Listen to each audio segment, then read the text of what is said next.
കോൺഗ്രസ് ആയാണല്ലോ കൂടുതൽ ഏകോപനത്തോടെ വരേണ്ടിയിരുന്നത്. പക്ഷേ ഘടകകക്ഷികളുടെ സീറ്റ് ഏറ്റെടുത്തിട്ട് പോലും അവിടെ സ്ഥാനാർത്ഥികളായിട്ടില്ല.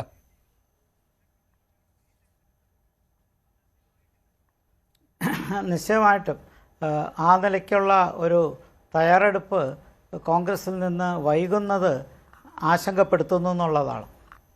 കാരണം ഭരണകക്ഷി വളരെ ശക്തമാണ്, ഭരണമുന്നണി വളരെ ശക്തമാണ്, ഏകോപനം വളരെ ശക്തമായിട്ട് നടക്കുന്നുണ്ട്.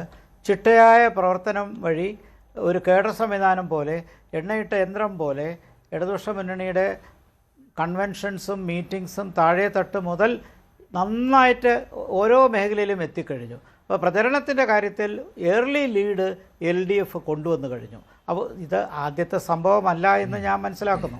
കാരണം ഞാൻ ഓർക്കുന്നത് 2001-ലും അതിനു മുമ്പ് 1991-ലും ഒക്കെ ഉള്ള തിരഞ്ഞെടുപ്പിൽ ക്യാമ്പയിൻ തുടങ്ങുമ്പോൾ ഇടതുമുന്നണിക്കുള്ള ഒരു അഡ്വാൻറ്റേജ് ആദ്യമേ കാണും.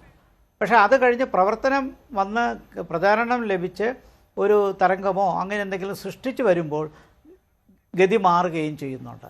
അതുകൊണ്ട് ആദ്യമേ ചിട്ടയായിട്ട് പ്രവർത്തിക്കുന്നതിന് നല്ലൊരു ഇമ്പ്രഷൻ കിട്ടാൻ അത് ഗുണം ചെയ്യും. പക്ഷേ കോൺഗ്രസിനെ സംബന്ധിച്ചിടത്തോളം നഷ്ടപ്പെടുന്ന ഓരോ നിമിഷവും വലിയ വെല്ലുവിളി ഉണ്ടാക്കുന്നുണ്ട് എന്നുള്ളതാണ്. ഇപ്പോൾ ഇവിടെ ഇടുക്കിയിൽ താരതമ്യേന കോൺഗ്രസിന് ശക്തമാണ്.